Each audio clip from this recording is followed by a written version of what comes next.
Most accurate team, and hey, great to be with you. How are you doing? What a week ahead. So I come in on my Sunday. I said, it's a good thing I'm here. I got out of bed when my alarm went off a little early, 3 a.m. And I said, we've got a huge week. Okay, so we've got, of course, the Sea and Sky show. I mean, look at Jack's Beach. It's hopping. Okay, so it's looking good for that. We've had the ultimate triathlon at the beaches. That was this morning. The pumpkin run. Now, if I wasn't here, I would have been doing the pumpkin run. That's one of my things to do. So that's a 10-miler that I love. And then you pick out the pumpkin afterwards. And then we have, of course, Halloween week. And then you got it, Florida, Georgia. So, and then on top of that, we're watching Melissa. So we're checking on our friends in the Caribbean, still not coming our way. And last but not least, all the finishers out there. And we are talking about just an incredible week ahead. All right, so let's start first things first. I have and also the severe weather threat on the increase. Let's start with what we have going on right now. So much to talk about. So you see the little talking tropics bug. Good news in the tropics. Melissa's still not coming our way, but bad news for Jamaica. We'll get to that. But look up to the top screens. Here's First Coast News. Our thermometer up to 73 degrees. We're looking at the Hart Bridge, and that brings back good memories of running over that Hart Bridge for the Gate River Run, and you've got Daly's Place there. And we've had just a wonderful weekend for our planes so far. But if you look at that dew point, it's starting to come up. You saw the temperature of 73, dew point of 68. We go outside the Sea and Sky Air show. So here's the update. This is all the new information. That's why we stream. This is all brand new. If your neighbors and friends don't have the First Coast News Plus app on their smart TVs, they got to have it. All right, Firefox, Roku, download it. I mean, we're here. We are your local weather channel and your most accurate channel by far. We take a look at the big picture here, and you see the highest chances of rain as we go into late afternoon, okay, after 2 o'clock. Maybe a little pause and then some more showers and storms on the increase after 5. So there could be a little lightning out there. So that's why our weather team has a weather impact alert really kicking in this afternoon. Okay, so again, we'll get to these. I'm going to give a couple shout outs coming up. This is your show. So the Ultimate Triathlon was out at the beaches there. Off 210, of course, and there's Jan and Susan. They did it. They finished. She was telling me they did 8 miles on the bike. They did a 5K. And I think a half mile in the lagoon. My goodness, I wish I was out there. Boy, that sounds like fun. But notice we said the weather would cooperate, and we're verifying that forecast as well. And we don't want to forget about Brian here and Brian Chalmers and his friend there. They did the pumpkin run, and a great job. So, Brian, big shout out to you here. You had an hour 26:40. Yeah, it's about where I'd be if I was out there. So, hour 26. But Charles Poblenz, Charles. Hey, good job. A PR did the 10-mile run in 1 hour and 7 minutes. All right, I love it. I'm going to show you all a couple times. I'm so proud of you. All right, let's take a look. Weather impact alert. You ready to get down to what we need to know? So I've got all these notes. We said we got a busy weather pattern. Weather impact alert officially kicking in this afternoon, 2 p.m. today, and I got till 2 p.m. Monday. Heavy rain. Okay, we've seen that. It looks more widespread. I think most of us will see the rain, okay? And the second column is strong thunderstorms. That's the thing that I started seeing and that I became concerned about as we went into, we're starting to talk about that on Thursdays, GMJ, saying, yeah, maybe not just rain, maybe some strong gusty thunderstorms. I'm seeing some wind shear. We're seeing a pretty powerful front move our way. So that's going to be the difference where you have to check in with us, make sure you're streaming with us because we could have some severe thunderstorms really kicking in, especially late tonight. Okay, and that could be in the middle of the night while we're sleeping, so I'll be here. I don't sleep when there's weather, so Lee will be here. Our weather team will just be here around the clock. You can turn the TVs on. I'll be there for you, and our weather team's got you covered.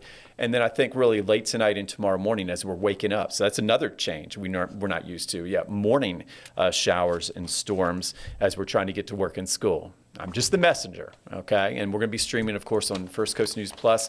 We'll have the rain gear. We're going to allow extra time. We look at our coastal alerts. We're already starting to see some warning signs. Yeah, what is nature telling us? Well, we've got officially small craft advisories. Weather Service has been talking about 30 to 40 mile per hour winds. I'm verifying winds closer to 30. But again, we're concerned about, yes, once again, the boaters, big boating community. So not a good day to take that boat offshore. And even on the intercoastal right now, very choppy. So Captain Alvarez keeping the boat on shore in one of those days where you should too. And also, not a day to get in the water. We got that rip current in the danger zone where you see that blue. So all kinds of shading there. So what we have happening in the atmosphere is we've got the wind. What's causing the wind? Well, you see that little dotted line in the front to the south? This looks right along the Florida coast there. That's not part of the map. That's a trough, an area of low pressure developing, or a nor'easter. And you can see most of the rain and the heavier stuff's to the south into the east. But what's going to happen is we have an area of low pressure developing, and this nor'easter is going to start cranking up. So that rain you see down toward areas of central Florida, Cape Canaveral, that's moving our way. And then at the same time, we're being squeezed. I mean, look to the west. All right, we got the bigger line. That's the line that got my attention late last week. I said, we got to watch that main line coming in late Sunday night and a Monday morning. So we'll see how much juice it has left, how much power, and we can't take chances. There's already been numerous severe thunderstorm warnings, tornado warnings out in Louisiana, Mississippi, and that low pressure is going to come our way as well. So we're right in the middle of some trouble here. Let's look at the dew points. A meteorologist's best friend. We love our dew points.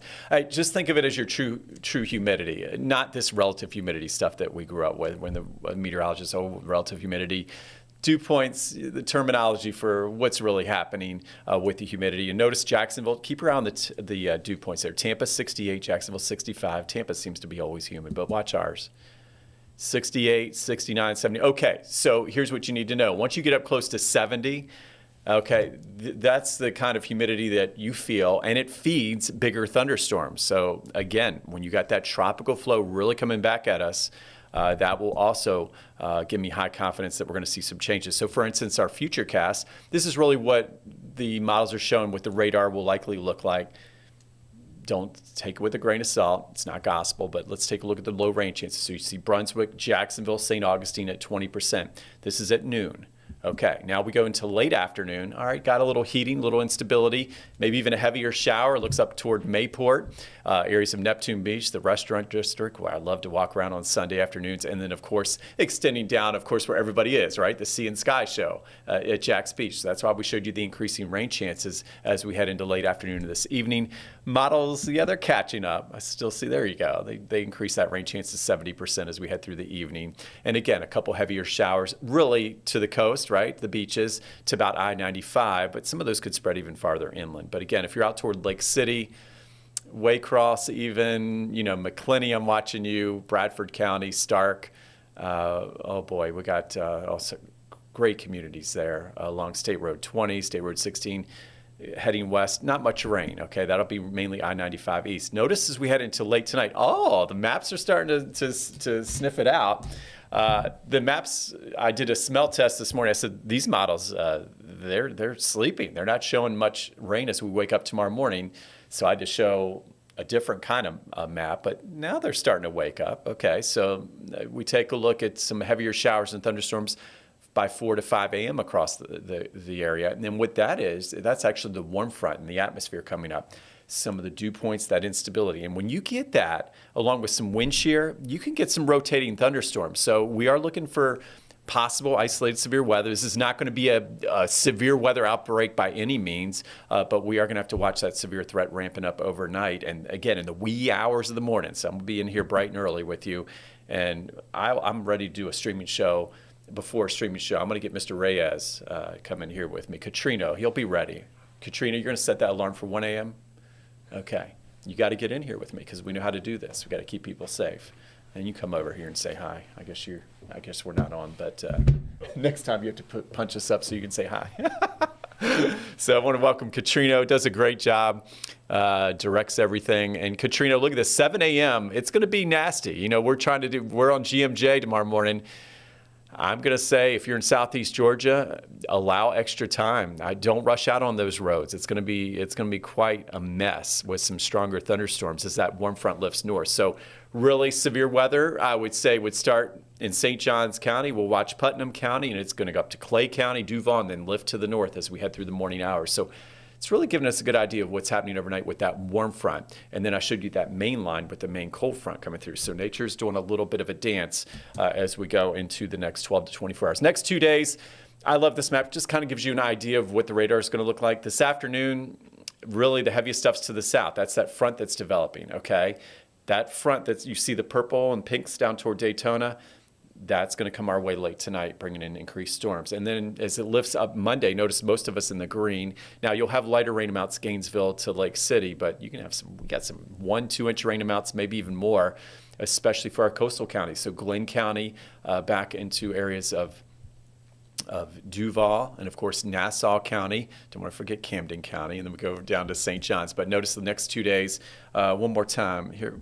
Let's not rush through this real quick. So if you're at home in the kitchen, looking up at the graphic, so when could it get rough? I'm still thinking late tonight. So I have strong storms 2 a.m. to 2 p.m. That's my window, but I'm really thinking tomorrow morning. We just saw the latest model data, and that could be 2 a.m. to maybe 8, 9 a.m. All right, so at least we're in that window. Lightning, winds of 60 miles per hour, and heavy rain. So that's the key there. As we look at the overall picture here and go forward, one of the things we talked about, the dew points feeding these storms, we're also looking at the moisture content. So think of a empty barrel, empty rain bucket, and we just kind of set it out. And we want to measure how much water is in that bucket that can really feed these storms. We actually can measure it, okay? And as meteorologists, so today, notice, I put in increasing showers by late day. We still have a lot of dry air left over, so our bucket's not even a third full. Tomorrow, when you see us reach that green line, think of our bucket as overflowing with lots of water, where nature is going to just squeeze it out of us like a sponge, and there's tons of moisture to work with. So that would come in as we head on Monday, okay? Another reason that we could have strong storms. But as we go through the rest of the week, hey, we've got big forecasts. We got the Florida-Georgia game. We got Halloween. And look at that. The atmosphere is going to be so dry. That's a sign of polar air coming in. We're going to have our first 30s across the northern tier.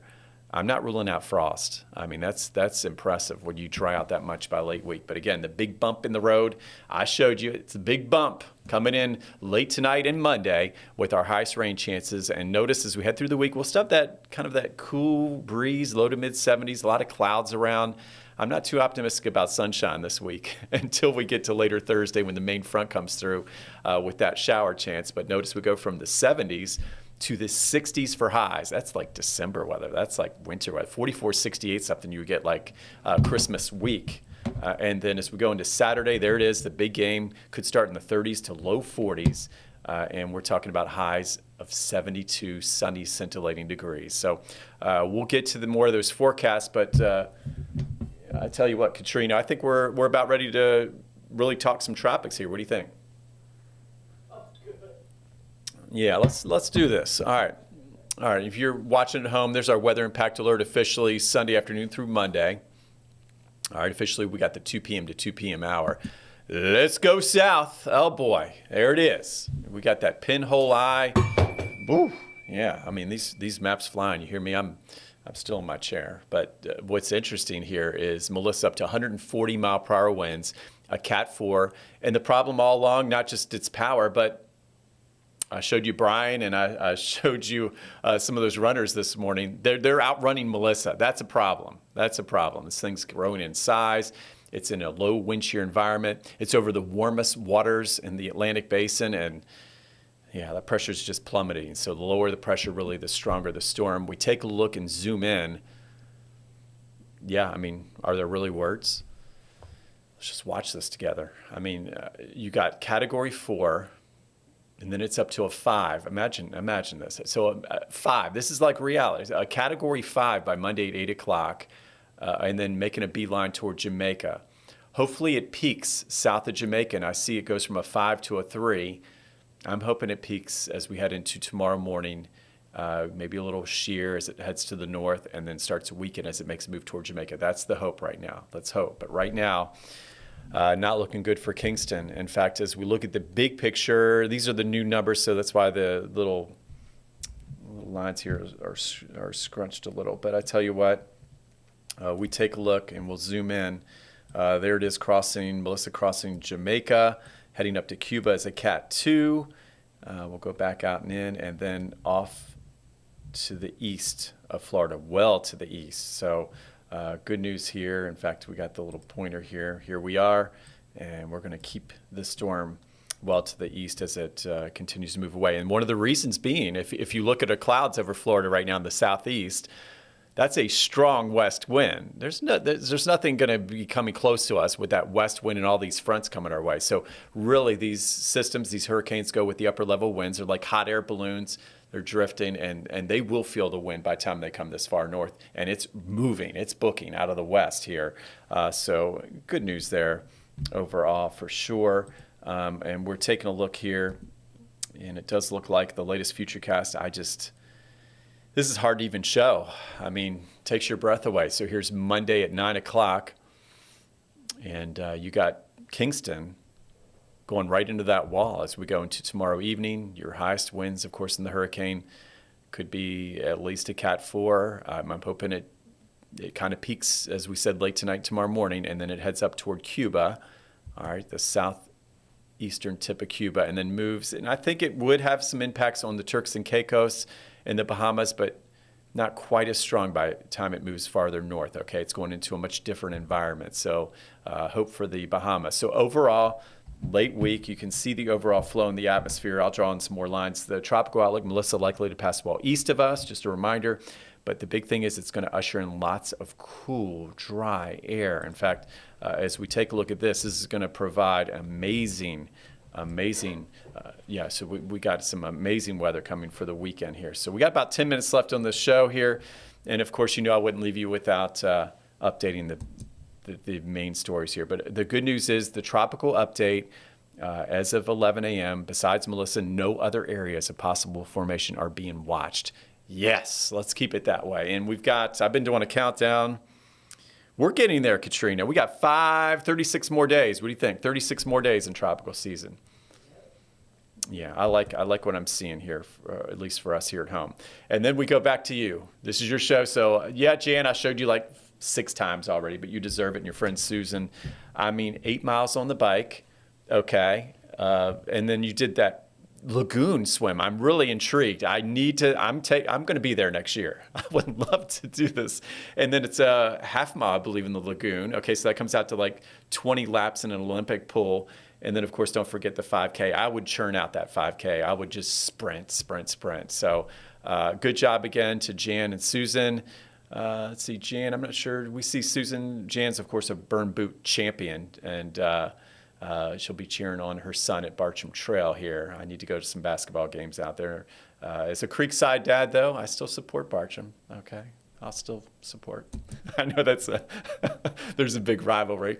As far as the Prangley Runner Index, we take a look at the overall picture, and yes, it's coming to fruition. We're going to stay in the green zone so we can get some steps in. The only thing is, the longer you wait, the worse. And that's always with anything. When I try to get those steps in or those runs in, the earlier you get it done, it's always the better. So today, I know we have just a few more minutes of streaming. If you get a chance, just even if it's 10 minutes, just get outside and enjoy before the rain. Because notice by 6 o'clock, I lowered the weather Prangley Runner Index, however you like to call it, from an 8 to 6, because there will be some increasing showers around. So just keeping you up to date on that. And I'm going back to you again. I just rather show you. Okay, great job, runners. And there it is, the pumpkin run, Evergreen Pumpkin Run, one of my favorite runs. That's a 10-miler this morning.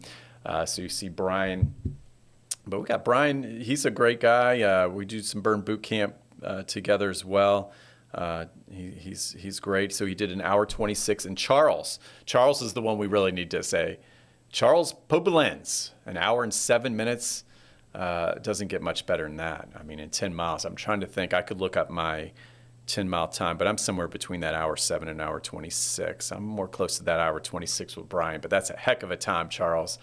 I'm gonna have to get out and train more. That would be an amazing feat for me. So if I can do an hour 7 next year, I would be ecstatic. All right, speaking of sports, runners, you ready? This is your first look at the Georgia Bulldog Florida Gators game at Everbank Stadium, 3:30 p.m. You're looking live at a sunny day, and we're talking about the clear and the crisp. Bring the blankets. I remember some games back in the 90s. I brought the blankets to the old Gator Bowl. And today may be a little humid, muggy. You're saying, what are you talking about? Well, this is actual temperatures during the game. 72 as we kick off, 68 by the time we head towards 6 o'clock. In fact, that 68 needs to be updated. Hey, Mr. Reyes, Katrina, my bad. That should be 62. 60. So think about that. We're going to start in the low 70s. We're going to fall to the low 60s by 7 o'clock with a light west wind at 5 to 10 miles per hour. So you see the weather impact on the low side. This is what I call great football weather. Watch for the Gators. They've got some fight in them. They're going to have lots of fight to keep up with Georgia. But I think it's going to be a great game. I'm looking forward to meeting lots of folks out there. It's like a family reunion every year. I'll be at the Duke's tent. All right, Bill, I'm bringing some food. All right, let's get to the Halloween forecast. This is your updated Halloween forecast. We got a sunset at 6:39, and there it is. I've got to get those dance moves down. The Mummy. What do you think about him? That's a nice shake. As we go through Halloween, some of the younger ones started around 5 o'clock, but look at these temperatures, 64 sunny degrees. We're behind that powerful cold front I was talking about that's keeping Melissa away. We'll fall into the 50s by 9 o'clock. But again, watch for the kiddies. It's going to be great. They can wear their big capes. They can wear their layers. We don't have to worry about the kids sweating it out this Halloween, because some Halloweens that's not always the case. But we'll just show the dancing mummy here for the next minute. Okay. And then as we go to our expected rainfall, let's look at the next several days. You see the weather impact alert. The busy day on radar is certainly coming tonight and tomorrow morning. And then as we go through the week, I did talk about that powerful front, but it's moisture starved. This is polar air. It's just plummeting through Missouri.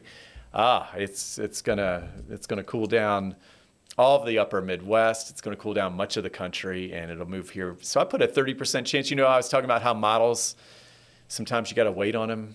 I don't wait on them. I put my own forecast in there first, and then if they want to catch up to me, fine. But 30% Thursday, you're not seeing a big change from Wednesday to Thursday. Just give it a couple days. All right, let's take a look at the 7-day forecast, and here it is. Weather impact alert. Again, 2 p.m. to 2 p.m. That's Sunday into our Monday. We go from 80 today, 77 tomorrow, and then I don't think we'll see rain again for a while. You see the happy Halloween forecast.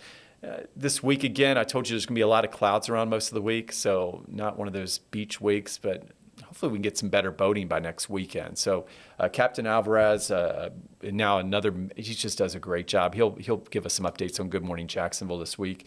Usually we get the update by Wednesday, and he's going to be thrilled with this forecast. A light west wind next Saturday. So for the folks taking the boats to come see the Gators and the Dogs out there, looking wonderful. But again, take the blankets. We'll start at 42 with that high of 72 degrees. All right, we're still scrolling through a few maps. And Katrina, we still have a little bit of time left, right? We still have about, 3-4 minutes. So we'll just 4 minutes. So we'll kind of recycle. If you're just joining us streaming, I'm meteorologist Mike Pringley, having a lot of fun with you. I got my Mizzou cup, got a little electrolytes in here. I'm looking to do a little run here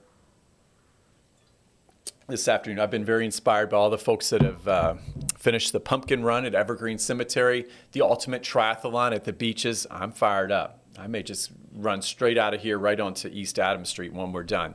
One thing you need to know, just joining us, just be ready for strong storms. That's right. Heavy rain, strong storms possible overnight tonight, late tonight, could be in the middle of the night. One of those nights where the kiddies come running into your room, or the dogs are upset if your dog doesn't like storms. But we'll be here around the clock. As we go into late tonight, there's a warm front coming up, so thunderstorms will be on the increase by midnight and then in the wee hours tomorrow morning. And some thunderstorms still around even as we get to work and school, especially based on the trends from Jacksonville northward up into southeast Georgia. So you saw that graphic there showing the strong storms.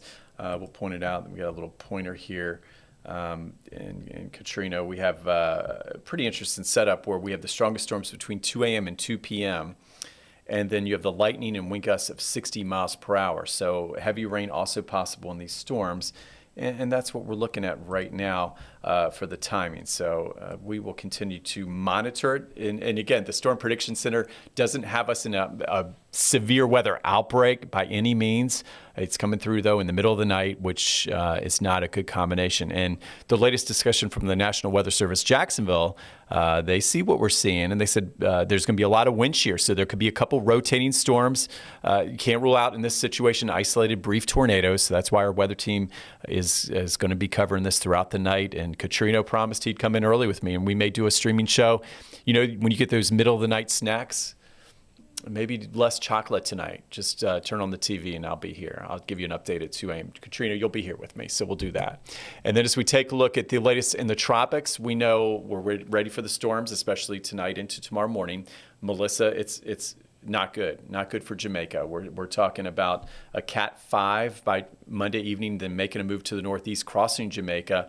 The only hope is it weakens a little bit before it gets to Jamaica. But right now, either way, a major hurricane going from a 5 to a 3 as it crosses Jamaica Monday night, Tuesday, and then Cuba, the Turks and Caicos, by then more of a Cat 2, and then out to sea. For us, yeah, it's more about being protected by all these fronts coming through. All right, so even though as we look outside right now, this is some of our new data, the high-res futurecast showing some clouds. Again, if you're in